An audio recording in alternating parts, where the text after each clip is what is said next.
महाकारणी तथागत सम्यक संबुद्ध भगवान बुद्धांनी वाक्यात केलेला असा सत्संग धम्मावर आडवलेला विष्णुसंग यांना देवार्घ्यपणा तसेच परमपूज्य बोधिसत्व डॉक्टर बाबासाहेब आंबेडकर यांना सुद्धा देवार्घ्यपणा आणि उपजत असलेले सर्व श्रद्धावान उपासक उपासिका यांना म्हणजे आजचा भाग आहे गत कर्माचा भविष्य जीवनावर परिणाम होतो असे बुद्ध मानतो काय पुढे चालू अशा रीतीने बुद्धाच्या कर्माचा सिद्धांत शास्त्रात धरून आहे.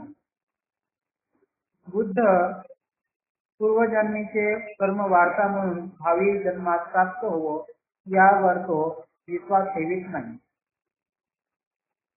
पूर्वजन्माला जो वार्ता आहे भावी जन्मामध्ये प्राप्त हो यावर विश्वास भगवान बुद्ध ठेवत नाही. तर बुद्ध हा माता पिता जन्म हा माता पिता पासून आहे आणि बालकाला जन्मात जो वारसा लागतो तो त्याच्या आई बापाकडून असे बुद्ध मानत असल्यामुळे बालक हे स्वतः वारसा घेऊन येत नाही. यावर तो कसा विश्वास ठेवतो. म्हणजे आई वडिलांकडून जे काय आपल्याला करणं भेटतात स्वतः काही वारसा घेऊन येतो असं नाही.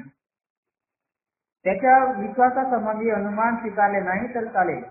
कारण विषयासंबंधी प्रत्यक्ष पुरावा एका सूत्रात आढळतो. ते सूत्र म्हणजे स्थूल दुःख खंड सूत्र. या सूत्रात भगवान बुद्ध आणि जैन यांच्यामध्ये वाद झालाय. तर अशा पद्धतीने या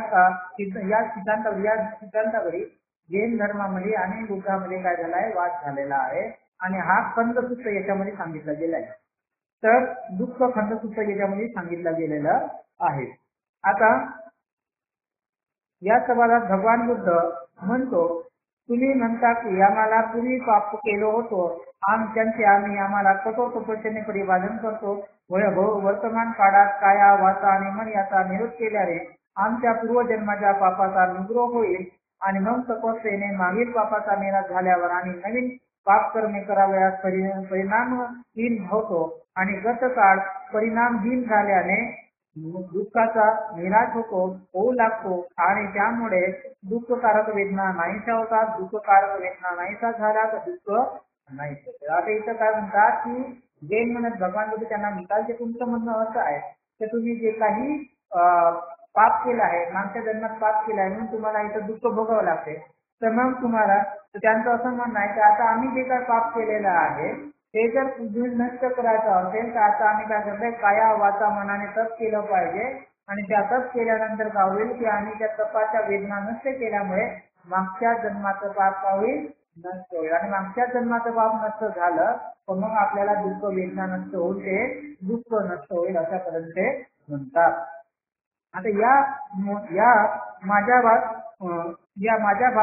भाषणाला निकष आनंद होकारार्थी दिलं. त्याने विचारले पूज्य माणसांनो तुम्हाला पूर्वजन्म होता की पुनर्जन्म नव्हता हे तुम्हाला माहित आहे का. आता भगवान बुद्धाने असं म्हटल्यानंतर त्यांनी होकारार्थी दिलं हे म्हणतात बरोबर आहे.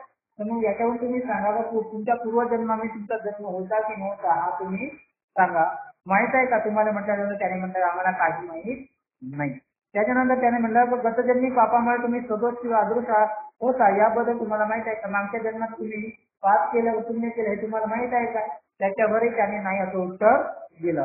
पुन्हा मग भगवान बुद्धांनी त्यांना प्रश्न विचारला गतजन्मी किंवा त्याच्या अविशिष्ट पापामुळे तुम्हाला दोष लागला होता किंवा दोष तो माहित आहे का. म्हणजे मागच्या जन्मात जे काही पाप केलं होतं त्याच्यामुळे तुम्हाला दोष लागला हे तुम्हाला माहित आहे का. याच्यावरही त्याने नाही असं उत्तर दिलं आहे ना. अशा पद्धतीने मग दुसरी गोष्ट अशी की माणसाने स्थिती अनुवांशिकतेपेक्षा त्याच्या भोवतालच्या परिस्थितीवर अधिक अवलंबून असे बुद्ध मानतात. मग भगवान बुद्ध इथं सांगतात की जे काही माणसाला पाप किंवा जे काही परिवर्तन घडतंय त्याच्या अनुवांशिकतेपेक्षा त्याला भोवतालचं जे काही परिसर असतं त्याच्यामुळे त्याचा परिणाम त्याला भोगावा लागतो. म्हणजे आपलं जसं वातावरण नसतं तसं त्याला कर्म भेटतात असतात अशा पद्धतीने म्हणतात. अनुवांशिकतेमुळे त्याच्यावरती काय होतात प्रभाव पडत असतो. म्हणजे जेवढा प्रभाव त्याला आई वडिलांपासून पडत नाही त्याच्यापेक्षा जास्त प्रभाव कोणामुळे पडतो वातावरणामुळे पडतो. ज्या ठिकाणी तो जन्म होतो मारतो किंवा वावरतो त्या ठिकाणी त्याचा बदल होत असतो. तो चांगलं ठिकाण असेल चांगला आणि वाईट असेल तर वाईट अशा पद्धतीने. म्हणून देवधम्म सुतामध्ये म्हणतो भगवान की काही श्रमण काही ब्राह्मण अशा मताचे आहेत की जे सुखकर अथवा दुःखकर अनुभवाला येतात ते गतधर्मीचा परिणाम होतं. काही असे ब्राह्मण आहेत ते काय म्हणतात, ब्राह्मण श्रमण असे पद्धती आहेत की आम्हाला जे काही सुख दुःख भेटलं आहे मागच्या जन्माचं कर्म आहे अशा पद्धतीने म्हणतात. तर म्हणतात म्हणून गतजन्माच्या पापाचे परिभाजन केल्याने आणि नवीन पापे करण्याचे थांबविल्याने भविष्य काळात सुटवायचं काहीच उरत नाही. तर पाप करणे क्षय पावतात आणि निपाप क्षय झाल्याने दुःखाचा उच्चेत होतो आणि दुःखाचा उच्चेत झाल्याने वेदना नाहीसा होतात. वेदना क्षय झाल्याने अखिल दुःखाचा उच्चेत होतो असे निकंटनाचे म्हणणे आहे. काय निकंटनात आहे जे ज्ञान जैन मुनी म्हणतात त्याचं असं म्हणणं आहे की आम्ही गतजन्मी जे पाप केलाय ते पाप नष्ट केल्याशिवाय आपल्याला सुख भेटणार नाही. तर मग काय नवीन जे आहे पाप आपल्या मागच्या जन्माचं पाप नाही नष्ट करावं लागते आणि नवीन होणारं पाप ते काय करावं लागते म्हणजे थांबवावं लागते. आणि अशा पद्धतीने मग केल्यामुळे आपल्याला भविष्य जन्मामध्ये काय होतं चांगला जन्म भेटतो आणि चांगलं होतो. अशा पद्धतीने मग त्याचे दुःख राहत नाही वेदना होत नाही आणि त्या पापातून मुक्त जातो. अशा पद्धतीने त्या जैन धर्माचं मत आहे. आता प्राण्याचे सुखकर आणि दुःखकर अनुभव हे जन्म काठीच्या परिस्थितीमुळे उद्भवते असे निकंटन म्हणत असेल तर त्याचे म्हणणे दोषास्पद आहे. आता अशा पद्धतीने प्राण्याला सुख किंवा दुःख हे त्याच्या मागच्या जन्मामुळे उत्पन्न होत आहे अशा पद्धतीने म्हणत असतील तर निकंटनाचा काय आहे तर दोषास्पद दिसत आहे. म्हणजे तो सिद्धांत बरोबर नाही वाटत. आणि जन्मकालीन परिस्थितीने त्याचे कारण नाही असेही म्हणत असेल तरीही त्याचे म्हणणे दोषास्पद. आता त्याने जन्माच्या कारणामुळे सुद्धा त्याला दोष लागतो असं म्हणत असेल तरी ते काय लागते दोषास्पद आहे. भगवान बुद्धाची ही विधाने आपल्या प्रश्नाच्या दृष्टीने महत्वाची आहे. जर बुद्ध गतजन्माच्या कर्मावर विश्वास ठेवत असेल तर त्या समांधी शंका का निर्माण होते आणि वर्तमान जीवनातील सुखकर अथवा दुःखकर अनुभव हे परिस्थिती सापेक्ष आहे असे मानणारा बुद्ध गतजन्माच्या कर्मावर विश्वास कसा ठेवी. इथं अशा पद्धतीने सांगितलं गेलं नाही की भगवान बुद्ध हे गतजन्माच्या कर्मावरती ते शंका ठेवतात आणि इथं त्यांना जे काही वर्तमान जीवनामध्ये जे काही सुख दुःख ज्याला मिळतात हे त्याच्या परिस्थितीजन्यामुळे त्याला मिळतात असं भगवान बुद्धाचं म्हणणं आहे. तर गतजन्माच्या कर्माचा सिद्धांत हा शुद्ध ब्राह्मी सिद्धांत आहे की आत्म्याचे अस्तित्व मानतात. आत्म्याचे अस्तित्व आणि पूर्वजन्माचा आत्मा परिणाम होतो असे मानतात.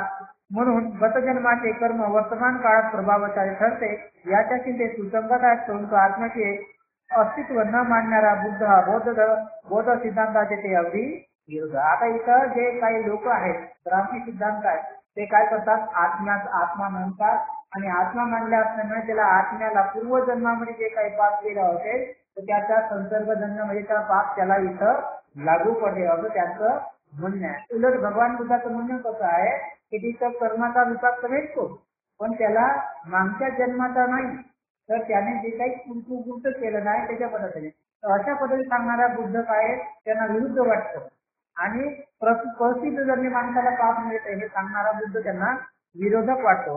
अशा पद्धतीने हे बुद्धाचा सिद्धांत आणि त्याचा सिद्धांत त्यांना विरुद्ध वाटत असतात.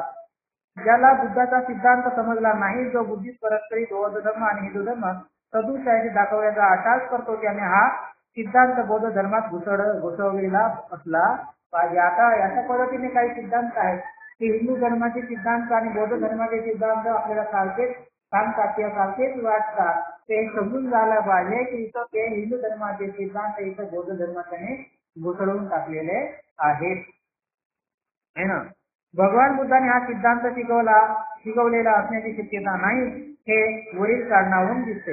याशिवाय भगवान बुद्धाने हा सिद्धांत शिकवला नसावा या म्हणण्याचा एक सर्वसामान्य आधार आहे. म्हणजे आणखी एक आधार आहे की हा भगवान बुद्धाने सिद्धांत सांगला नाही. तर पूर्वजन्म हे भावी जीवनाचे नियंत्रण असते हा हिंदू धर्माचा हिंदू सिद्धांत अन्यायमूलक आहे असा सिद्धांताचा शोध लावण्याचा हेतू काय असावा. तर पूर्वजन्मा म्हणून इथं त्याला पाप मिळते अशा पद्धतीने त्याला हा सिद्धांत हिंदू धर्माचा आहे. हा हिंदू धर्माचा सिद्धांत अन्यायमूलक भगवान बुद्धाने सांगण्याचा काय हेतू आहे हे आपण इथं पाहिलं पाहिजे. हा त्यांचा एकमेव हेतू शासन अथवा समाज त्यांना दारिद्र्य लोकांच्या दुःख स्थितीत उत्तरदायित्वातून मुक्त करणे हा असावा. तर भगवान बुद्धाने इथं सांगितलं नाही मागच्या जन्माचं पाप तुम्हाला या जन्मामध्ये भेटायला लागते हा त्याचा कोणता भाग आहे. आता इथे लक्षात ठेवलं पाहिजे. तर एखादा माणूस गरीब जन्माला आलाय तर त्याने मागच्या जन्मामध्ये पाप केलाय म्हणून ते गरीब जन्माला आहे असा काही सिद्धांत आहे. तर असा सिद्धांत भगवान बुद्ध मानत नव्हते. तर का मानत नव्हते याचा काय कारण असेल. तर कारण असं मानल्यामुळे जे दारिद्र्य लोक आहेत त्याच्या दारिद्र्याचं जे कारण आहे ते मागच्या जन्माचं कारण ठरेल. अशा पद्धतीने मग त्यांना काही उन्नती करता येणार नाही. अशा पद्धतीने तो सिद्धांत त्यांनी नाकारलेला असला पाहिजे. नाहीतर असला अमानुष आणि बुद्ध विसर्जित सिद्धांताचा शोध लावला नसता. महाकारुणिक हे ज्याचे विरुद्ध प्रसिद्ध आहेत तो असल्या सिद्धांत उचलून धरील अशा कल्पनाही करत नाही. ज्याला महाकारुणिक म्हणतात तो सर्वांची करुणा करतो तो असा सिद्धांत लोकांना सांगू शकत नाही. तर ज्याला या जन्मात सुद्धा त्याला काय होईल की काही दोष लागू शकेल किंवा ते त्याला हितकारक नसताना अहितकारक असेल असा सिद्धांत महाकारुणिक नावाच्या व्यक्ती कोणी सांगणार नाही. कशा पद्धतीचे सांगू शकतो. आता अहिंसा आता अहिंसाचा हा तत्व आहे भगवान बुद्धाचं ते कशा पद्धतीने आहे समजलं पाहिजे. आता अहिंसा म्हणजे काय. जीव हिंसा न करणे म्हणजे अहिंसा आहे.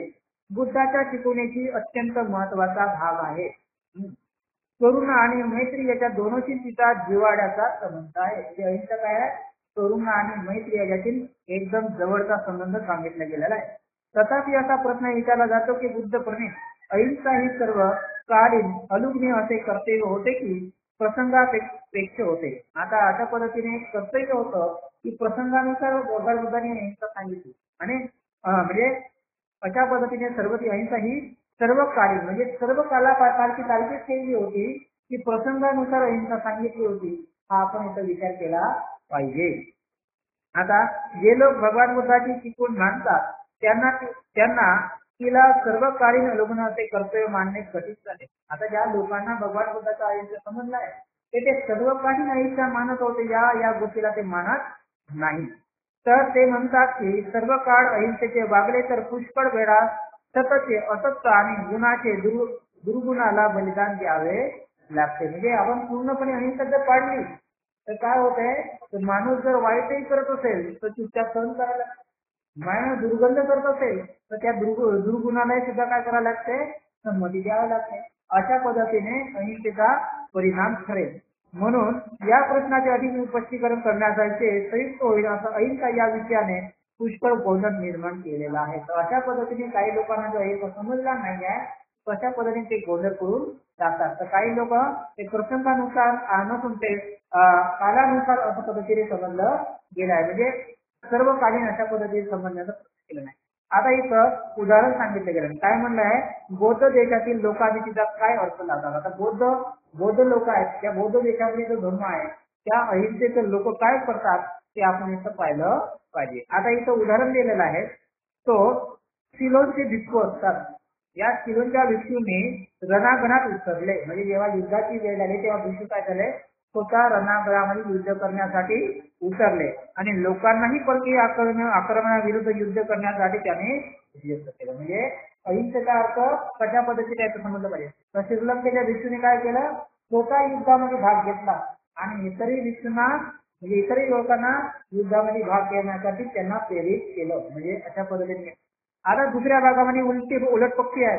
तर काय आहे की ब्रह्मदेशातील भिक्षूंनी परकीय आक्रमणाविरुद्ध स्वतः शस्त्र धरले नाही.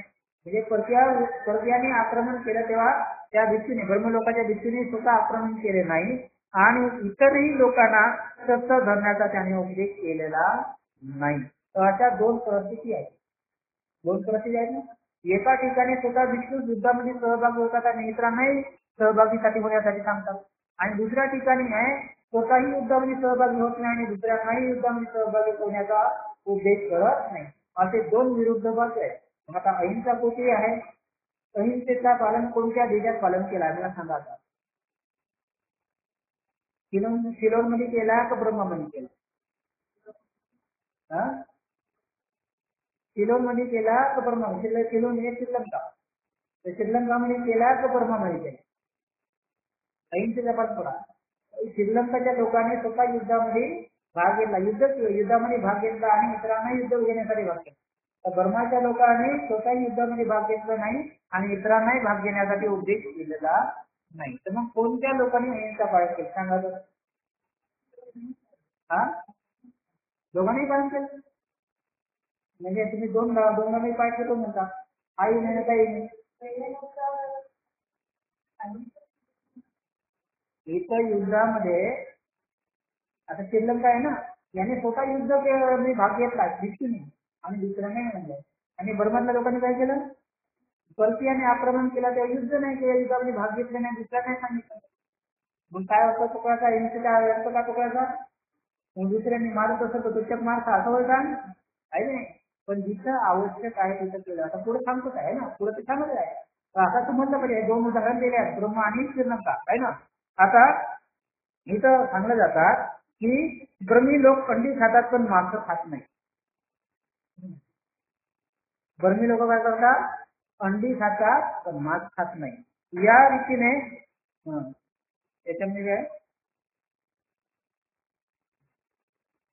अंडी खातात पण मांस खात नाही. अशा रीतीने दोन देशात अहिंसेचा अर्थ लागून तिला तिचे परिपालन वेगवेगळ्या रीतीने केलेले दिसते. अलीकडे जर्मन बौद्ध मंडळाने हा एक ठरावाने पंचशिलेचा अहिंसेतून 4 शिलाचे मान्य केल्याने अहिंसेच्या शिलाबाबत सिद्धांताबाबत अशी वस्तुस्थिती आहे. आता जर्मनीमध्ये असं आहे तर त्या पंचशिलामध्ये पहिलं ती पालन करत नाही का, कारण तिथं अहिंसा सांगितलंय नाही. आता मला 3 देश झाले, कोणता, बर्मा, श्रीलंका आणि जर्मनी. आता इथं सांगा अहिंसेचा अर्थ कोणाला समजला आणि कोणाला नाही.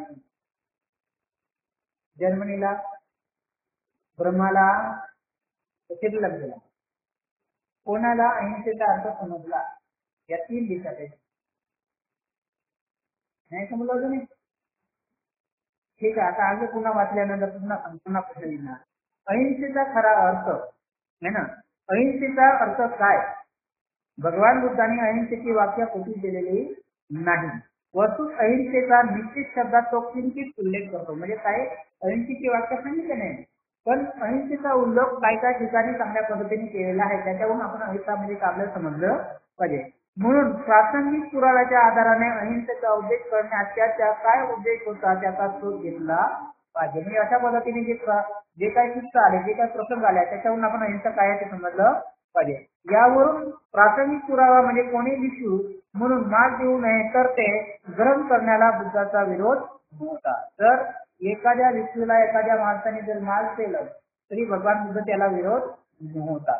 तर ज्या प्राण्याची हत्या करण्यात भाग घेतला नाही त्या प्राण्याचे मांस गळण्यास भिक्षूला प्रतिबंध नव्हता. म्हणजे ज्या प्राण्याची हिंसा केली नाही त्या प्राण्याचं त्याला मांस घेऊ शकत होता. अशा पद्धतीने भिक्षूला प्रतिबंध नव्हता, त्याला मनाई केलेली नाही. भिक्षू म्हणून भिक्षा म्हणून दिलेले मांस भिक्षूने खाऊ नये या देवदत्ताच्या आग्रहाला बुद्धाचा विरोध. आता देवदत्त काय म्हणता की भिक्षूने मांस खाल्लंच नाही कधी, मग ते कसंही होतं है ना. अशा पद्धतीने या सिद्धांताला भगवान बुद्धाचा काय होता, विरोध होता है ना. अशा पद्धतीने म्हणून या दुसऱ्या समोर दुसरा पुरावा होता की यज्ञात प्राण्याचा बळी देऊ नये त्याचा विरोध होता आणि असे त्याने स्वतः म्हटलेले आहे. आता भगवान बुद्ध इथं काय म्हणतात की यज्ञामध्ये प्राण्याला बळी देऊ नये अशा पद्धतीने भगवान बुद्धाने यज्ञामध्ये प्राण्याला बळी देण्यासाठी विरोध केला होता. अहिंसा परम धर्म हा आध्यात्मिक सिद्धांत जैन धर्मात आहे, बौद्ध धर्मात नाही. म्हणजे अहिंसा परम धर्म म्हणजे अहिंसा हे परिपूर्णता पालन केली पाहिजे असा सिद्धांत कोणत्या धर्मात आहे, जैन धर्मात आहे, बौद्ध धर्मात नाही. तर दुसरा एक अधिक प्रत्यक्ष आणि प्रासंगिक असा पुरावा आहे की त्या बुद्धाने जवळजवळ अहिंसेची व्याख्या केली आहे. त्यात तो म्हणतो सर्वावर प्रेम करा म्हणजे तुम्हाला कोणाची हत्या करण्याची इच्छा होणार नाही. म्हणजे सर्वावर प्रेम केला तर तुम्हाला कोणाची हत्या करण्याचा इच्छा निर्माण होणार नाही. असे दिसते की यावरून बुद्धाचा अहिंसेचा सिद्धांत हत्या करू नका असे सांगण्याऐवजी सर्वावरती प्रेम करा असे सांगणारा होता. तर वरील वेदांतावरून बुद्धाला अहिंसेचा कोणता अर्थ अभिप्रेत होता हे सहज समजून येईल. जीवहिंसेची इच्छा व जीवहिंसेची आवश्यकता यामध्ये बुद्ध फरक करीत असे हे स्पष्ट होते. आता जीव या शब्दावरून तुम्हाला उत्तर सांगायचं आहे ना. आता हा प्रश्न पुन्हा विचारेल श्रीलंकावाला, ब्रह्मावाला आणि जर्मनवाला. हे वाक्य समजल्यानंतर तुम्हाला उत्तर सांगता आलं पाहिजे. जीवहिंसेची इच्छा, जीवहिंसेची आवश्यकता यामध्ये बुद्ध फरक करीत असे आहे की नाही. तर ज्या ठिकाणी हत्या करण्याची आवश्यकता असेल त्या ठिकाणी त्याने जीव हत्येला प्रतिबंध केलेला नाही. म्हणजे ज्या ठिकाणी जीव हत्या करावी लागते त्याने जीव हत्या केली पाहिजे असं भगवान बोलत. ज्या ठिकाणी जीव हत्या करण्याची इच्छा नाही म्हणजे जीव हत्या करण्याचे कारण नाही त्या ठिकाणी जीव हत्या करण्यासाठी भगवान बुद्धाने प्रतिबंध केला म्हणजे त्याला विरोध केला है ना. अशा पद्धतीने भगवान बुद्धाचा अहिंसेचा सिद्धांत असा अर्थ लावण्यात वैचारिक गोंधळ उत्पन्न होणार नाही. तर अशा पद्धतीने अर्थ लावल्याने गोंधळ उत्पन्न होत नाही. हा सिद्धांत चांगला भक्कम आणि सर्वात मान्य होण्याजोगा नैतिक सिद्धांत आहे. ही गोष्ट खरी आहे की जीवहिंसेची आवश्यकता आहे की नाही याचा निर्णय तो त्या व्यक्तीवर सोपवितो. परंतु नाहीतरी हा निर्णय दुसऱ्या कोणावर सोपवते म्हणजे हा दुसरा निर्णय कोणावर सोपवता येणार नाही. तर जीवहिंसा करायची की नाही करायची हा याचा निर्णय त्या व्यक्तीवरती आहे ना. म्हणून माणसाच्या अंगी प्रज्ञा म्हणजे शहाणपण असते आणि त्याने तिचा उपयोग केला पाहिजे आहे ना. अशा पद्धतीने म्हणून जीवहिंसेची आवश्यकता हा वा अनावश्यकता यामध्ये व्यवस्थित रेषा नीतिमान माणसाला ओळखता येते एवढा विश्वास त्याच्यावर ठेवला पाहिजे. ब्राह्मण धर्मात हिंसेची इच्छा आहे. जैन धर्मात कधी हिंसा न करण्याची इच्छा आहे. म्हणजे ब्राह्मण धर्मामध्ये हिंसा होऊ शकते म्हणजे जैन धर्मामध्ये कधी हिंसा मान्य नाही. भगवान बुद्धाची हिंसा ही त्याच्या मध्यम मार्गात धरून आहे. दुसऱ्या शब्दात सांगायचे म्हणजे बुद्धाचे तत्व म्हणजे प्रिन्सिपल आणि नियम म्हणजे रूल यात भेद केलेला आहे. त्याने अहिंसेला नियमाचे रूप दिले नाही ते तत्व किंवा जीवनाची पद्धती म्हणून त्याचे विवेचन केले आहे आणि असे करण्यात तो अत्यंत शहाणपणाने वागलेला आहे यात शंका नाही. तत्वामध्ये तुम्हाला तदनुसार वर्तन करण्याचे स्वातंत्र्य असते नियमात नसते. नियम तुम्हाला मोडतो अथवा नियम तुम्हाला मोडते. नियम काय करते नियमाला तुम्ही मोडता किंवा नियम तुम्हाला मोडते. अशा पद्धतीने अहिंसा सांगलेली आहे. आता उत्तर कोण सांगाल अहिंसेचा अर्थ कोणाला समजला. श्रीलंकेला समजला ब्रह्माला वेळ समजला की जर्मनीला समजला. कोण उत्तर सांगेल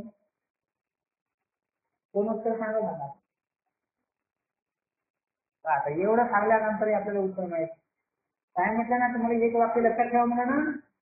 जीव हिंसेची इच्छा आणि आवश्यकता याचा भेद करता आला पाहिजे त्याला अहिंसा समजते. इच्छेमुळे हिंसा करायची नाही. आवश्यकता असेल केलं पाहिजे. याचा अर्थ असा नाही की आज आपल्याला खायचं आहे म्हणून आपण केले पाहिजे असं आहे का. असा त्याचा अर्थ नाही. म्हणजे इथं जर कोणी तुमच्यावर अन्याय अत्याचार करते आणि तिथं जर तुम्हाला हिंसा करावा लागत असेल तर ते केली पाहिजे आहे नाही. पण तुम्ही विनाकारण कोणत्या प्राण्याला मारलं नाही म्हणून इथं कोणाचं उत्तर बरोबर आहे. मग कोणाला हिंसा समजली आहे श्रीलंकेला ब्रह्माला ठीक आहे. कोणाला जर्मनीला ब्रह्माला समजले श्रीलंकेला समजले आहे. ब्रह्म लोकांनी त्याच्यावर अन्याय करण्यासाठी लोक आले तर ती आक्रमण केलं आहे. भिक्षूंनी काही लढाई केली नाही त्याचा विरोध केला नाही कारण ते हिंसा होते म्हणून आणि त्यांनी दुसऱ्यांनाही सांगितलं नाही. मग अशा पद्धतीने ब्रह्म गुलाम होईल का नाही होईल आहे नाही. मग भगवान बुद्ध गुलामी करा म्हणलं का नाही आहे ना. तर मी तर श्रीलंकाने स्वतःही युद्ध केलं त्यांनी स्वतः युद्ध करायला लावलं का स्वतः युद्ध करायचं आहे का दृष्टीने त्या दुसऱ्या आक्रमण लोकांनी आक्रमण केला म्हणून त्याने युद्धामध्ये भाग घेतला. हे स्वतःहून दुसऱ्याकडे युद्ध करण्यासाठी जात असतील तर ते हिंसा झाली है ना. पण दुसऱ्याने आपल्या म्हणून आक्रमण करत आहेत मग त्याला जर अटकाव करण्यासाठी त्याला विरोध करण्यासाठी जर हिंसा करावा लागत असेल तर ते अहिंसा आहे ती हिंसा झालेली. आता जर्मनीचं उदाहरण आहे. जर्मनीने काय केलं नाही की पानाती पाता वेरमणी घ्यायचीच नाही म्हणजे अहिंसा करायचीच नाही. म्हणजे याला समजलं काय आहे नाही. म्हणजे अशा पद्धतीने हे काय कारण हिंसा युद्ध काय आहे तर तुम्हाला आवश्यकता वाटतं फक्त केली पाहिजे नसेल तर नाही केलं पाहिजे. पण अहिंसेचा अर्थ काय मुख्य काय सर्व प्राणी मात्रावरती प्रेम करा म्हणजे तुम्हाला हिंसा करायचा कामच पडणार नाही. पण एखादा दुष्ट माणूस तुम्हाला जर हानिकारक पडत आहे तर त्या ठिकाणी मग तुम्हाला हिंसा केली जसं उदाहरण सांगतो, एखाद्या गुन्हेगाराने शिक्षा म्हणजे काहीतरी गुन्हा केला मोठा झाला, मग त्याला जज समोर आणला आणि जज आणल्यानंतर मग जजने त्याला फाशीची शिक्षा दिली पाहिजे की नाही दिली. त्याचा फाशीचा शिक्षा करण्यास फक्त गुन्हा केला, मग त्याने फाशी दिली पाहिजे की नाही दिली पाहिजे? हा, फाशी दिली की दिली पाहिजे की नाही दिली पाहिजे? दिलीच पाहिजे. कारण तो फाशी देत असेल तर तो हिंसा करत नाही, तो त्याच्या गुन्ह्याला शिक्षा देत आहे. आणि अशा पद्धतीने काही तर लोक गुन्हे करण्यापासून दूर राहतील. त्याने जर म्हटलं त्या जजनं मला तर राजा मी त्याला शिक्षा देईल तर मला पाण्याची पाताची किल्ल लागते, मी तोडून नाही पाहिजे असं म्हणल्याने तो अहिंसेचा काय करणार आहे? दुरुपयोग केला, त्याला समजलेला नाही. अशा पद्धतीने हा अहिंसेचा उपयोग आपल्याला इथं समजला पाहिजे, है ना. आता दुसरा भाग आहे संसर्गीय जन्य संसर्ग. हे आत्म्याचा एका देहातून दुसऱ्या देहात प्रवेश म्हणजे संचरण आहे ना, अशा पद्धतीचा भाग आहे. आता भगवान बुद्धाने पुनर्जन्म प्रवचीला आहे, परंतु त्याने आत्म्याचे संचरण म्हणजे एका देहातून दुसऱ्या देहात प्रवेशिले नाही. म्हणजे इथं काय भगवान बुद्धाने पुनर्जन्म मानला की नाही मानला? पुनर्जन्म मानला की नाही मानला? हो की नाही? पुनर्जन्म मानला, आत्म्याचा पुनर्जन्म नाही मानला आहे नाही. पुनर्जन्म मानला पण संसर्गजन्य सारखा पुनर्जन्म मानला नाही. म्हणजे एका देहातून दुसऱ्या देहात आत्मा प्रवेश करतो असा पुनर्जन्म भगवान बुद्धाने मानला नाही. म्हणून भगवान बुद्धाने दोन परस्पर विरोधी सिद्धांताचे प्रवचन केले. त्यांच्यावर दोषारोपण करणारे काही कमी लोक नाही. तर अशा पद्धतीने लोक आहेत. काही लोक म्हणतात आत्माच नाही आता मग त्याचा पुनर्जन्म झाला का? बिना आत्म्याने होते का? अशा पद्धतीने म्हटलेलं आहे ना. तर अशा पद्धतीने अनेक असे टीकाकार आहेत ते संसर्गजन्य किंवा पुनर्जन्म होतो कसा हे ते म्हणत असायचे. आणि ते म्हणत असाल की इथं संसर्ग होतच नाही तर पुनर्जन्म होते कसा, हे संभवत नाही, हे शक्यच नाही, अशा पद्धतीने बरेचसे लोक म्हणत असतात. म्हणून तो बुद्धाचा सिद्धांत आहे हा त्याच्या विरोधात. तर बिना संसाराने सुद्धा भगवान बुद्धाने पुनर्जन्म शक्य आहे सांगितलं आहे. तर तेच आता इथं याचा प्रसंग एका ठिकाणी आला. कोणत्या ठिकाणी आहे? मिलिंद प्रश्न. नागसेनाने राजा मिलिंदला दिलेल्या उत्तरामध्ये एकच दिलेलं उत्तर आहे. तो बॅक्टेरियाचा राजा मिलिंद याने नागसेनाला विचारले, भगवान बुद्ध संसर्ग मानित होते काय? संसर्ग म्हणजे काय? एका देहातून दुसऱ्या देहात प्रवेश करून अशा पद्धतीने मानित होते काय? तेव्हा नागसेनाने उत्तर दिले हो. नागसेनाने उत्तर दिले नाही. म्हणजे अशा पद्धतीने भगवान बुद्धाने विचारलं की एका म्हणजे माणसा म्हणजे आत्मा एका जन्मातून दुसऱ्या जन्मामध्ये दुसऱ्या प्रवेश करते का? अशा पद्धतीने म्हटलं तर मग अशा पद्धतीने संसर्गजन्य म्हणलं म्हणजे आत्मा मानला नाही. मग आत्मा मानलाच नाही तर यामध्ये परस्पर विरोध नाही काय? आता भगवान बुद्ध आत्मा मानत नाही जन्म मानतात तर हे त्याला विरोधच नाही काय? अशा पद्धतीने म्हटलाय. तेव्हा नागसेनाने म्हटलं नाही, त्याच्यामध्ये परस्पर विरोध त्याच्यामध्ये फरक आहे. अशा मग आत्म्याशिवाय पुनर्जन्म संभव आहे काय असा राजाने प्रश्न केला. तर नागसेनाने म्हणलं अर्थात निश्चितच आहे नाही. अशा पद्धतीने आत्म्या बिनाही पुनर्जन्म होत आहे अशा पद्धतीने त्यांनी सांगितलं. मग राजाने म्हणलं ते कसं काय, कसं ते समजावून सांगा अशा पद्धतीने म्हटल्यानंतर नागसेने तिथे उदाहरण दिलं आहे. तो पुनर्जन्म म्हणजे बिना संसर्गाने पुनर्जन्म होतो कसा हे राजांना विचारले. तेव्हा त्याने हो म्हटलं आणि ते उदाहरण कसं आहे स्पष्ट करून सांगितल्यानंतर राजाला म्हणलं समजा एका माणसाने एक दिवा घेऊन दुसरा दिवा पेटवला तर म्हणता येईल काय तर पहिल्या दिव्याने दुसऱ्या जागी संचरण केलं. म्हणजे असा एक दिवा पकडून त्याने दुसरा दिवा लावला तर म्हणता येईल काय एका दिव्याचा आत्मा दुसऱ्या दिव्यामध्ये प्रवेश केला असं म्हणता येईल काय? म्हणून त्याचा जन्म झाला असं म्हणता येईल काय? नाही. तर तिथे जन्म झाला ना. एका दिव्याने दुसरा दिवा पेटला म्हणजे काय झाला? पुनर्जन्म झालेला आहे ना. अशा पद्धतीने तर राजाने सांगितलं अर्थात नाही. मग त्याचप्रमाणे राजाने संसर्ग जेव्हा पुनर्जन्म शक्य अशा पद्धतीने उदाहरण. आता त्याने दुसरं एक उदाहरण द्या म्हटलं राजाने. तेव्हा असं सांगितलं गेलं की तुम्हाला एखाद्या गुरुने शिकवलेली कविता माहित आहे का? त्या राजाला विचारलं. त्याने सांगितलं हो माझ्या गुरुने शिकवलेली कविता मला माहित आहे. मग त्या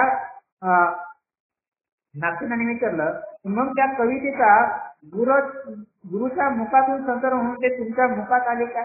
म्हणजे जे कविता जे आहे ते तुमच्या गुरुच्या मुखातून निघून तुमच्या मुखामध्ये आली काय?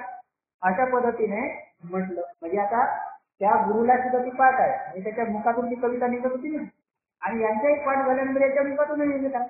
म्हणजे त्या कवितेचा पुनर्जन्म झाला काय झाला नाही.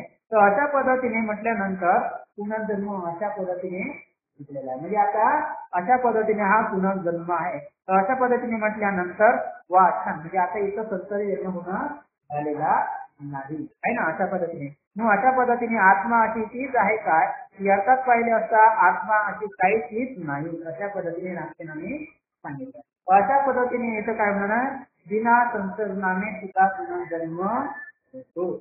जमलं काय आता? जमलं काय? ब्राह्मणी सिद्धांत आहे की आत्म्याचा पुनर्जन्म होते. भगवान बुद्ध आत्मा मानतच नाही. मग पुनर्जन्म होते कसा? पुनर्जन्म होते कसा असा प्रश्न केला तर काय उत्तर देणार? बिना आत्म्याने पुनर्जन्म होते कसा असा जर म्हटला तर कसा सांगता येईल काय? त्याला आणखी एक उदाहरण देत आहे. जसं आपण एक बी आंब्याचं बी लावलं, आंब्याचा बी लावला तर झाड आलं, झाड आल्यानंतर पुन्हा आंबे आले आणि आंबे आल्यानंतर पुन्हा ते बी मिळालं. मग आता असं म्हणता येईल काय?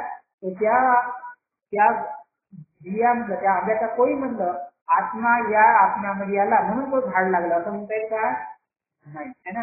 म्हणजे त्या आत्म्याच्या बियाचा जो झाड आहे ते वेगळा आहे, याचा काय वेगळा आहे, पण त्याच्यापासून जे उत्पन्न झाला म्हणून तो पुनर्जन्म झाला आहे ना. अशा पद्धतीने म्हटलंय. आता गैरसमजुतीचे कारण, आता बौद्ध धर्मामध्ये काही ज्या चुकीच्या समजुती आहेत त्याच्यावरती इथं सांगितलं. भगवान बुद्धाचा जो उपदेश करीत तो ऐकणारा तो भिक्षू होता. आणि भगवान बुद्ध जिथे जिथे प्रवचन करत त्याच्यामध्ये भिक्षू लोक काय करायचे? श्रवण करायचे, ऐकायचे. कोणत्याही एका विचार भगवान बुद्धाचे म्हणणे काय आहे ते भिक्षूनीच लोकांपर्यंत पोहोचवले. म्हणजे आता हा जो भगवान बुद्धाचा धर्म आपल्याला ऐकायला भेटतो तो कोणामुळे भेटतो? भिक्षूने भेटतो. कारण भगवान बुद्धाचा धर्म हा प्रचार करण्याचं काम भिक्षूने करत आलेले आहे. तर त्या काळामध्ये लेखन कला विकसित झालेली नव्हती, त्यामुळे भिक्षूंनी ऐकले ते पाठ करून ठेवावे लागत आहे ना. प्रत्येक भिक्षूला जे काही ऐकले ते जसेच्या तसे पाठ करून ठेवण्याची त्यांनी काळजी घेतली नाही. परंतु असे काही भिक्षू होते त्यांनी पाठ करून ठेवले, हा आपल्या व्यवसायात केला, त्याला भनक म्हणत. आता काही असे भिक्षू होते की भगवान बुद्धाच्या जसं सांगितलं तसं काही पाठ करून ठेवलं नाही, पण काही असे भिक्षू होते की भगवान बुद्धाने जसं सांगितलं तसं पाठ करून ठेवलं, तर त्याला भनक अशा पद्धतीचे म्हणतात. आता बौद्ध त्रिपिटक आणि अष्टकथा हे एवढं साहित्य आहे की एखाद्या समुद्राप्रमाणे विशाल असला आहे. ते सर्व साहित्य पाठ करणं म्हणजे असाधारण गोष्ट आहे. म्हणजे हे साधारण काम नाही आहे की एवढं मोठं साहित्य पाठ करून ठेवणं है ना. त्रिपिटक आणि अष्टकथा हे पाठ करून ठेवणं काय हे साधारण गोष्ट नाही, मोठं काम आहे. म्हणून पुष्कळ वेळा भगवान बुद्धाने जो उपदेश केलेला त्याचे वृत्तांत कथन यथातथ झालेले नाही. तर पुष्कळ वेळी भगवान बुद्धाने उपदेश केला जसेच्या तसे काही लोकांना ते मिळालेले नाहीये. म्हणून भगवान बुद्धाच्या जीवनकाळी त्याच्या उपदेशाचा गैरकथन झाल्याची गोष्ट त्याच्या निदर्शनास आल्या होता. तर भगवान बुद्धाच्या काळातच की भगवान बुद्धाने जो उपदेश केला नाही त्याचा विरुद्ध उपदेश सुद्धा काही लोक सांगत होते, चुकीचा सांगत होते. उदाहरण म्हणून अशा 5 स्थळाचा उल्लेख करता येईल. पहिला उल्लेख आहे अलगत रूपम सुद्धाच आहे. दुसरा महाकम्म विभाग सुत्तामध्ये आहे. तिसरा कन्न कुटर विभाग सुद्धात आहे. चौथा महाकन्न सप्तय सुत्तामध्ये आहे. पाचवा जीवन सुत्तामध्ये आहे. तर असे सूत्र आहेत. या सूत्रामध्ये काहीतरी चुकीचं चांगल्या पद्धतीने आलेल्या गोष्टी आहेत. अशा प्रकारे तथागताचा उपदेश गैर निवेदन कदाचित अनेक स्थळी झालेले असावे. कारण भिक्खू भगवान बुद्धापाशी जाऊन अशा प्रसंगी आम्ही काय करावे असे विचारताना आढळतात. तर अशा पद्धतीने बऱ्याचशा ठिकाणी भगवान बुद्धाला भिक्खू विचारतात की अशा ठिकाणी आम्ही प्रवचन ऐकतो तर त्याच्यामध्ये चुकीच्या माहिती भेटतात, मग अशा वेळी आम्ही काय करू आहे नाही. अशा पद्धतीने म्हणतात. तेव्हा कर्म आणि पुनर्जन्म या विषयासंबंधी विशिष्ट बुद्ध उपदेशाचा निवेदन अनेक वेळा वस्तुस्थितीत होऊन झालेले आहे. तर आता इथं 2 मोठ्या गोष्टी आहेत. जिथं कर्म आणि पुनर्जन्म असा भगवान बुद्धाचा उपदेश केलेला आहे त्या ठिकाणी भगवान बुद्धाचा उपदेश अनेक ठिकाणी वेगवेगळ्या पद्धतीने आपल्याला दिसतो. तर त्याचा जो काही वस्तुस्थिती आहे ते सोडून गेल्यासारखी म्हणजे त्याचा मुख्य भाग आहे ते सोडून गेल्यासारखा दिसतो. कर्म आणि पुनर्जन्म या विषयाच्या सिद्धांतात ग्रामीण धर्मातही स्थान आहे. आता भगवान बुद्धाच्या धर्मामध्ये कर्म सांगितलं गेलं आणि पुनर्जन्मही सांगितलं गेलं नाही. तसा ग्रामीण धर्मामध्ये कर्म आणि पुनर्जन्म सांगितलं गेलं नाही. म्हणून इथे याचा परिणाम असा झाला की ब्राह्मी सिद्धांत सहजता बौद्ध धर्मामध्ये घुसवण्यात आलं. अशा पद्धतीने कर्माचा सिद्धांत आणि पुनर्जन्माचा सिद्धांत हा ब्राह्मी धर्मातून इथं घुसवण्याचा प्रयत्न केलेला आहे. यासाठी त्रिपिटकात जे बुद्ध वचन म्हणून मानले जाते आहे ते बुद्ध वचन असे आहे मानतात फार सावधगिरी दाखवली पाहिजे. म्हणून जे बुद्ध वचन आपण ऐकतो ते ऐकताना फार सावधगिरी केली पाहिजे असं बाबासाहेब म्हणतात है ना. या संबंधी एक कसोटी विद्यमान आहे. आता कोणती कसोटी लावावी लागते की बुद्धाचं वचन आहे की नाही. तर भगवान बुद्धाच्या बाबतीत एक विधान निश्चितपणे करता येते की बुद्धीला विसंगत आणि तर्काला सोडून ते बुद्धाचं नव्हे असं मानलं पाहिजे. म्हणजे जे काय बुद्धी विसंगत आहे आणि तर्काला सोडून आहे ते बुद्धाचं प्रवचन नाही असं म्हणलं पाहिजे. म्हणून इतर गोष्टी यथायोग्य असून जे जे बुद्धीला व तर्काला धरून असेल तेच बुद्धाचं वचन मानण्यास काही हरकत नाही. दुसरी गोष्ट अशी की जी चर्चा मनुष्याच्या कल्याणासाठी पोषक नाही अशा चर्चेच्या फंदात भगवान बुद्ध कधीच पडत नाही. म्हणून जे माणसाच्या कल्याणाला पोषक नाही ते बुद्धाच्या नावाने खपवले जात असले तरी वस्तू ते बुद्ध वचन म्हणून मानता येणार नाही. म्हणजे जे माणसाचा उपयोगी नाही असं सांगण्यात भगवान बुद्ध कधी प्रवचन करत नव्हते. म्हणून ते त्याच्या फंदात पडले नाही. म्हणून ते त्या बुद्धाचं वचन नाही असं समजलं पाहिजे. तिसरी गोष्ट अशी आहे की भगवान बुद्धांनी ज्या विषयामध्ये निश्चित आहेत आणि ज्या विषयामध्ये ते निश्चित नाहीत अशा विषयाच्या दोन वर्गवारी केलेले आहेत. तर जे विषय पक्के आहेत त्या विषयामध्ये भगवान बुद्ध सांगितले आणि जे विषय पक्के नाही म्हणजे त्याला सांगणं म्हणजे त्या विषयाला सामना कठीण जात होतं असे काही विषय आहेत. तर अशा पद्धतीचे विषय आहेत. तर अशा पद्धतीने पहिल्या वर्गात पडतात आणि त्याच्या संबंधाने त्याचे आपले विचार निश्चित व अनेक स्वरूपात मांडले आहेत ते विषय दुसऱ्या वर्गामध्ये पडतात. त्याप्रमाणे त्याने आपले विचार व्यक्त केले आहेत परंतु ते तात्पुरते म्हणजे सहज बदलू शकतात. या 3 प्रश्नाचा मध्ये निषेध आणि मतभेद आहेत. त्या विषयाबाबत भगवान बुद्धाचे विचार काय होते हे ठरवता नाही. या चर्चेच्या वळी 3 कसोट्या लक्षात ठेवली आवश्यक आहे. या 3 कसोट्या लावल्या पाहिजे. कशासाठी हे बुद्धाचं वचन आहे की नाही अशा पद्धतीने या 3 कसोटी लावल्या तेव्हाच आपल्याला समजते की ते बुद्धाचं वचन आहे हे आपल्याला समजते. एखाद्या व्यक्तीने सांगितलं हे बुद्धाचं वचन आहे तर ते काय बुद्धाचं वचन आहे की नाही आहे हे ठरवता आलं पाहिजे. कारण काय कारण त्रिपिटकामध्ये इतर साहित्यामध्ये इतर धर्माचा सिद्धांत घुसवण्यात आलेले आहेत. म्हणून ते बुद्धाचं आहे की नाही आहे सावधगिरी बाळगली पाहिजे हे बाबासाहेब इथं म्हणतात. आता भाग 3 बौद्ध जीवन मार्ग. सत्य असत्य आणि पाप. शुभ कर्म करीत राहा अशुभ कर्मात सहभागी बनू नका पाप कर्म करू नका. भगवान आता हा बौद्ध जीवन मार्ग आहे. एका लाईनीमध्ये काय म्हटलं नाही तर तुम्ही चांगले कर्तव्य करा चांगले कर्म करा कुशल कर्म करा पाप कर्मापासून दूर राहा हाच बौद्ध मार्ग आहे हाच धम्म आहे अशा पद्धतीने म्हटलंय. माणसाने शुभ कर्म केले पाहिजे परत शुभ कर्म करत राहिले पाहिजे.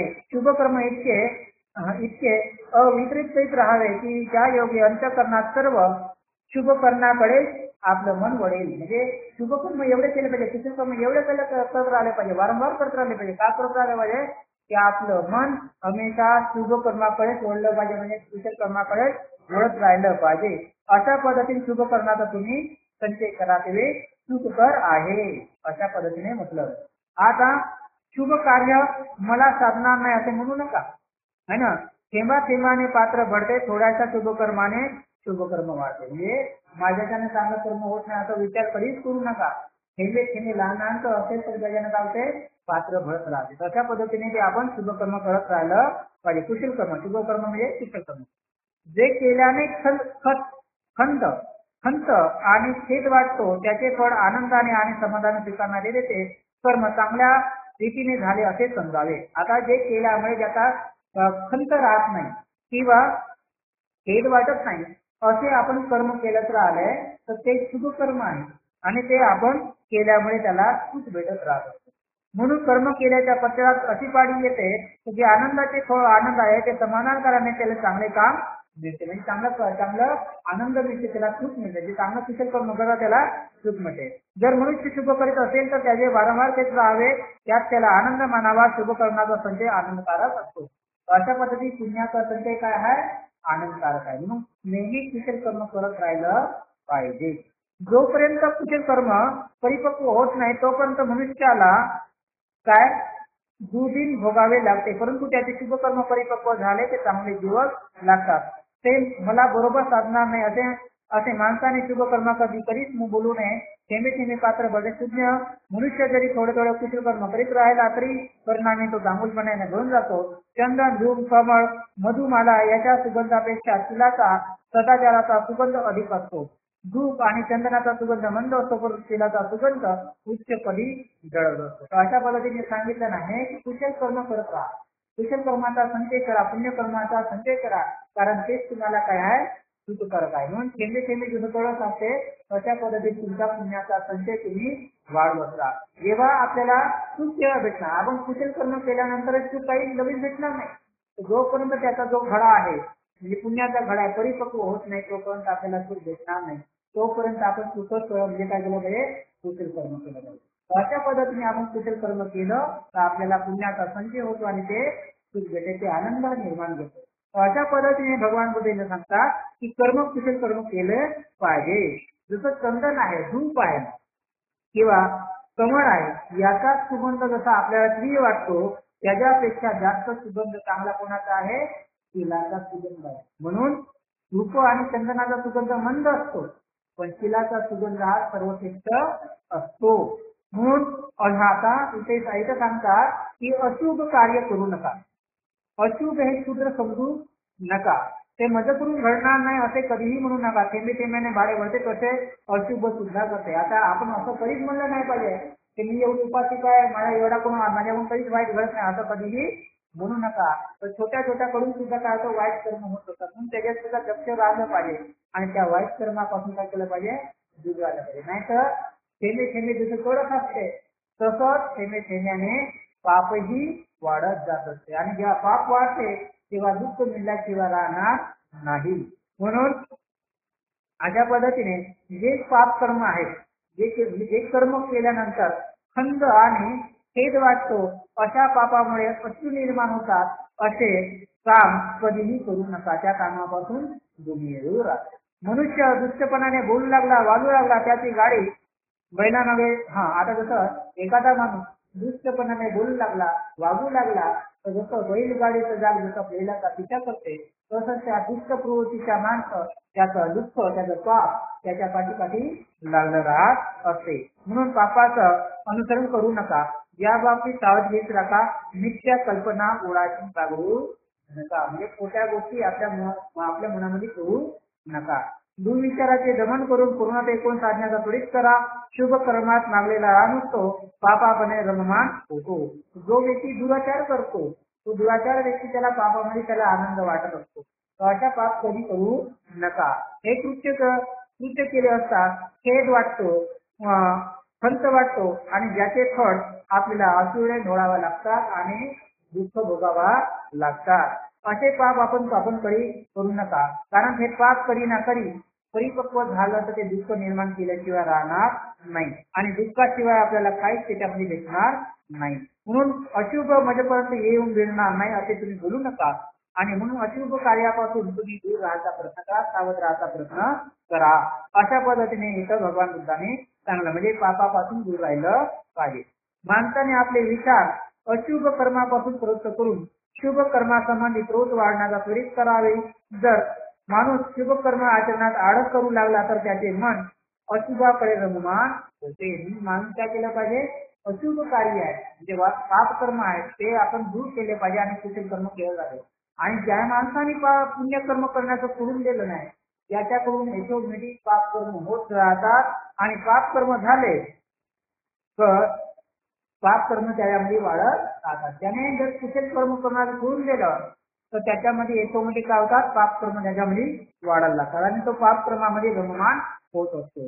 म्हणून माणसाने एखादे पाप केले तरी त्याने परत परत करू नाही. म्हणजे चुकून एखादी पाप झालं असेल तर पुन्हा पुन्हा ते करू नका. पापामध्ये आनंद मानू नका. पापाची वाढ ही हानिकारक आहे.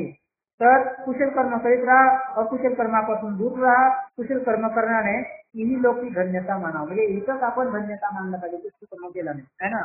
म्हणून कामुकतेने दुःख निघते, कामुकतेने भय निघते, कामुकतेपासून मुक्त होतो तो दुःख आणि भयापासून मुक्त. म्हणजे अशा काम वाचण्यामध्ये जो यावाची वाटे त्याच्यामध्ये दुःख निर्माण आहे, त्याच्यामध्ये भय आहे, त्याच्यामध्ये मुक्त होत नाही आणि त्याच्यामध्ये दुःख आणि भय ज्याच्यातून तो मुक्त होऊ शकत नाही. म्हणून दुःख हा सर्वात वाईट असा रोग आहे. काय म्हणलाय भगवान बुद्धाने, दुःख असा सर्वात वाईट रोग आहे असं काय म्हणलं नाही. दुःख हा सर्वात वाईट असा रोग आहे. समजलं का. म्हणून जास्त मसाल्याचं तेलाचं खायचं नाही. जेवढं लागते तेवढं खायचं, नाही तर त्या रोगाला पाहायला तर तुम्हाला रोगी पडल्याशिवाय राहणार. भूक रोग आहे का नाही आहे, तो एक रोग आहे. म्हणून त्याला काय करावं लागते, कमी खा लागते. जेवढं आवश्यक आहे तेवढं खा लागते. तुम्ही जर त्याच्यावर नियंत्रण ठेवलं नाही तर तो रोग तर आहे, मग तुम्हाला रोगी पाडल्याशिवाय राहणार नाही, है ना. तर हा वाक्य लक्षात ठेवलं पाहिजे. दुसरं काय म्हणणार, संसार हे सर्वात मोठे दुःख आहे. काय म्हटलं नाही, संसार हे सर्वात मोठे दुःख आहे ना. तुम्ही संसारात आहात का नाही, तुम्ही दुःखात आहात का नाही आहे की नाही. संसार म्हणजे काय, घर दार पत्नी मुलं बाळ आहे ना, हे सगळं झाल्या संसार म्हणलाय ना. तर ते काय हा दुःख आहे. मग आता या दुःखातून तरी बाहेर पडा, तरी बाहेर पडा शिकणार नाही आहे ना. शिकणार आहे का, शिकणार नाही ना. आता हे सत्य उगमले की निब्बाण हे सर्वश्रेष्ठ सुख आहे. म्हणून आता हे जर समजलं तर निब्बाणाचं सर्व सुख आपल्याला भेटत होते. काय समजलं तर, काय भेटलं तर आपल्याला निब्बाणाचं सुख भेटत होते समजलं तर, भूक हा सर्वात मोठा रोग आहे हे समजलं तर, संसार हे मोठं दुःख आहे समजलं तर, निब्बाणाचं सुख आपल्याला काय भेटते, भेटते. बरोबर आहे. आणि या दोन गोष्टी आपल्याला जमतच नाही. तुम्हाला मला काही जमणार आहे का नाही. मग निब्बाण आपल्याला जवळ आहे का दूर आहे, मग आहे नाही. अजून पाहिला निब्बाण तर एवढं जवळ आहे, पण त्याच्यापर्यंत पोचता पोचता माणसाला किती जन्म निघून जातात आहे ना. असं आहे. तर ज्याप्रमाणे वृद्ध एखाद्या मौल्यवान रत्नाचा भंग करतो तसे स्वामी स्वनिमित्त स्वयंघोषित पाप करण्याचा नाश केला पाहिजे. म्हणजे स्वतः आपण पापापासून दूर राहता केला पाहिजे, पापाला नाश करणं केला पाहिजे. ज्याप्रमाणे वृक्षाला वेढणारी लता वृक्षाला खाली ओढते, त्याप्रमाणे त्याच्या अंगी अतिशय दुष्टपणा असतो, त्याचा शत्रुता आनंद वाटावा अशा अधोगतीला स्वतःला नेऊन पोहोचतात. जसे एखादा वृक्ष असतो, त्या वृक्षावरती जर वेली राहिल्या तर त्या झाडाला सुद्धा काय करतात, वाकून टाकतात आहे ना. तशाच पद्धतीने आपण जर एखाद्या दुष्ट प्रवृत्तीला जर बळी पडवला तर दुष्ट प्रवृत्ती आपल्या सुद्धा काय करते, अधोगतीला घेऊन जात असते. म्हणून ही दुष्ट करते आणि स्वतःला मारक ठरणारी कृत्ये माणसाला सहज करता येतात, परंतु जी उपकारक आणि हितकारक कृत्ये असतात ती मात्र करायला कठीण असतात. म्हणजे इथं काय म्हटलं नाही, दुष्ट कृत्ये म्हणजे वाईट कर्ते करण्यासाठी सोपी असतात, पण माणसाला जी चांगल्या करण्याचे काम करतात हितकरणी करणारे कृत्य आहे ते मात्र कसे आहे, कठीण आहे ना, असं म्हटलेलं आहे. आता लोभ आणि कृष्णा. आता लोभ आणि कृष्णा कसे आहे. लोभ हा कृष्णाच्या आहारी जाऊ नका. लोभ व कृष्णाच्या आहारी जाऊ नका आहे ना. त्याच्या आहारी न जाणे हा बौद्ध जीवन मार्ग आहे. म्हणजे लोभाच्या आणि कृष्णाच्या आहारी न जाणे हाच काय आहे, बौद्ध माने बौद्धाचा धर्म आहे. धनाचा सारखा वर्षा होत राहिला तरी कामना जमत नाही. तुझ्या लोक जाणतात की कामना ही अशक्य व दुष्कारक आहे.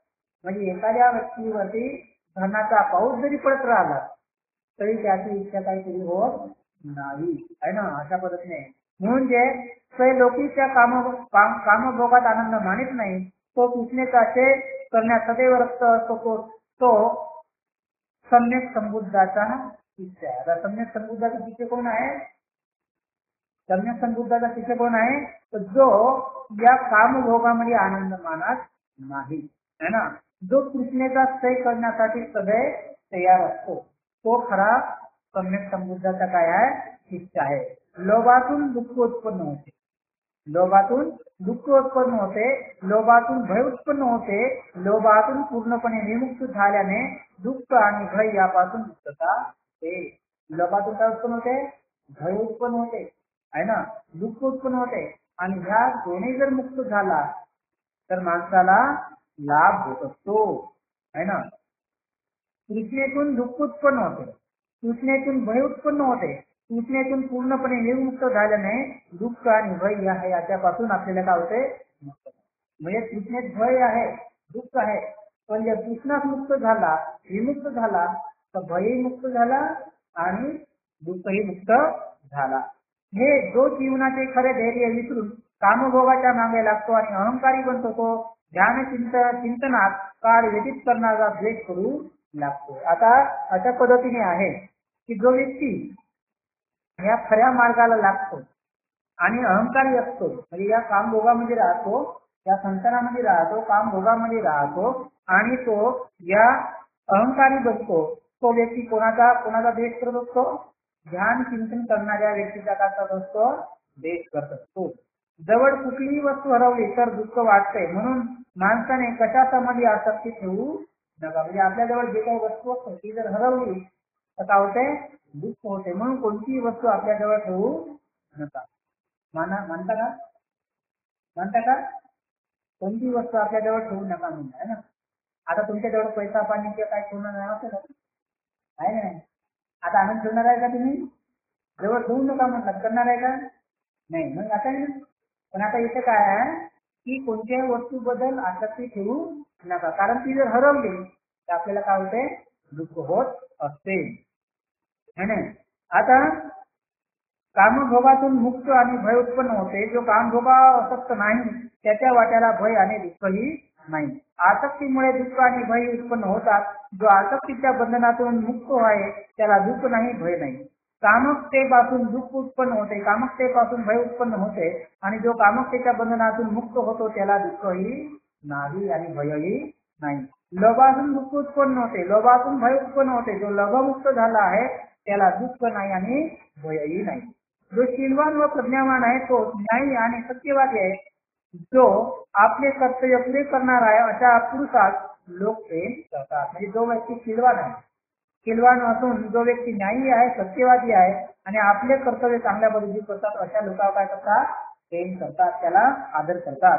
पुष्कळ दिवस बाहेर लांब प्रवास केल्यानंतर परत घरी आलेल्या पुरुषाचे आप्त मित्र आणि हितोष स्वागत करतात. त्याप्रमाणे या लोकातून परलोकात गेलेल्या पुण्याचे सत्कर्म अपेक्ष प्रमाणे त्याचे स्वागत करतात. आता अशा पद्धतीने जो व्यक्ती सदाचाराचं काम करतो, पुण्याचं काम करतो, जसं त्याला लोक काय करतात? त्याचा मानपान करतात. तशाच पद्धतीने जसं एका उदाहरण आहे की पुष्कळ दिवसानंतर एखादी व्यक्ती बाहेर राहिला आणि तो आला तर लोक काय करतात? त्याची प्रशंसा करतात, त्याचा मान सन्मान करतात. तशाच पद्धतीने ज्या व्यक्तीने या लोकांमध्ये सत्कर्म काम केलं नाही आणि या लोकातून दुसऱ्या लोकांमध्ये गेला तर तेव्हा त्या ठिकाणी सुद्धा त्याचा काय होतो? मान सन्मान होतो, स्वागत होत असतो. आता क्लेश आणि द्वेष है ना, क्लेश आणि द्वेष हा भाग. कोणालाही क्लेश देऊ नका है ना. दुसऱ्या संबंधी द्वेष भावना बागडू नका. आता क्लेश करू नका, द्वेषही बागडू नका. हाच बौद्ध जीवन मार्ग आहे. ज्याप्रमाणे तेजस्वी घोडा हा चापाचा फटकार अंगावर पाडण्याची संधी देत नाही, त्याप्रमाणे लोकांना आपली निंदा करण्यास संधी देत नाही असा या जगात दोषरहित पुरुष कोण आहे. आता जसा एखादी व्यक्ती जसा एखादी घोडा आहे, जो चांगला घोडा असतो तो कधीही चालकाने मार खाईपर्यंत वाट पाहत नाही, आपलं काम बरोबर करत असतो. तशाच पद्धतीने जो व्यक्ती या जगात जो निंदा करण्याची संधी देत नाही असा दोषरहित पुरुष कोण आहे? असा दोषरहित पुरुष कोण आहे ना, असा प्रश्न केला नाही. तर श्रद्धाशील, वीर्य, समाधी, सत्यशोध आणि विज्ञान आणि आचरण याची कृतज्ञता आणि जागरूकता याच्या योगाने महान दुःखाचा अंत होत असतो. अशा पद्धतीने जो व्यक्ती शीलाचं पालन करतो, श्रद्धा ठेवतो, वीर्य आणि समाधी या मार्गाने आचरण करतो, विज्ञान आणि आचरण याची कृतज्ञता करतो, जागृत राहतो, या व्यक्तीला असं महान दुःखातून तो कावतो मुक्त होत असतो. क्षमा परम तप आहे. काय म्हटलं नाही? क्षमा परम तप आहे. तुम्हाला काही याचा अर्थ? क्षमा परम तप आहे म्हणजे सर्वात श्रेष्ठ तप कोणतं आहे? क्षमा. आपण तप काही लोक तप करतात ना, कोणी एका पायावर राहते, कोणी बसून करते. जर तुम्ही सकाळी आल्यानंतर ध्यान करता ते एक प्रकारचं तप आहे. तर या सगळ्यामध्ये तप श्रेष्ठ कोणतं तप आहे? क्षमा. क्षमा नावाचं तप आहे ते सर्वात श्रेष्ठ आहे. म्हणजे कोणी जर काही केलं नसेल तर त्याला क्षमा करून टाका. त्याच्याविषयी आपल्या मनामध्ये काहीच ठेवायचं नाही. हा सगळ्यात मोठा तप आहे. तुम्ही जर इथं ध्यान करायसाठी सकाळी सकाळी येत असाल, 1 तास करत असाल आणि मनामध्ये जर कोणाच्या भावनामध्ये ठेवत असाल तर तो खरा तप आहे का? उलट तुम्ही आपल्या मनात कुठला नाही काही ठेवत नाही, क्षमा करून टाकता. कोणाच्या मनामध्ये काही एखाद्या व्यक्तीने काही तुम्हाला त्रास देत त्याच्या मनाबद्दल काहीही तुम्ही ठेवत नाही, त्याला क्षमा करून टाकता. हे सगळ्यात मोठी समाधी, ही सगळ्यात मोठी भान आहे ना. अशा पद्धतीने इथं भगवान बुद्धाने म्हटलं नाही, क्षमा हे परम तप आहे. निब्बाणम परम पद आहे. म्हणजे निर्वाणासारखं पद दुसरं कोणतंही नाही असे बुद्ध सांगतात. दुसऱ्याची हिंसा करणारा, दुसऱ्यांना त्रास देणारा प्रवजित खरा श्रमण होऊ शकत नाही. म्हणजे जो दुसऱ्यांना त्रास देतो, दुसऱ्याची हिंसा करतो, असा व्यक्ती श्रमण लावू शकत नाही, म्हणजे संन्यासी होऊ शकत नाही है ना. कोणाचीही निंदा न करणे, कोणालाही क्लेश न देणे, प्रतिमोक्षाच्या नियमाचे पालन करणे हा बुद्धाचा उपदेश आहे. म्हणजे स्वतःला नियंत्रित ठेवणे, नियमामध्ये ठेवणे हा भगवान बुद्धाचा काय आहे? धर्म आहे. म्हणून स्वतः हिंसा करू नका. हिंसा करण्याच्या दुसऱ्या लोकांनाही सहाय्य करू नका. म्हणजे स्वतः हिंसा करायची नाही, पण दुसऱ्यांनाही सहायता करायचा नाही. जो स्वतः सुखाच्या शोधात आहे त्याप्रमाणे जो सुखाची इच्छा करणाऱ्या प्राणाची हत्या करीत नाही किंवा त्यांना कष्ट देत नाही त्याला सुख प्राप्त होत होईल. म्हणजे तो जो स्वतःची इच्छा न ठेवतो आणि दुसऱ्यांना भीती करत नाही, हिंसा करत नाही, असा व्यक्ती सुखी राहत असतो. विभग्न झालेल्या घटकेप्रमाणे जो क्रोध जिंकल्यामुळे मूक आहे त्याला निर्वाण पद लाभलेला आहे. म्हणजे जो व्यक्ती क्रोधातून परिपूर्णता जिंकलेला आहे ना, अशा पद्धतीने त्याला निब्बाण लाभते.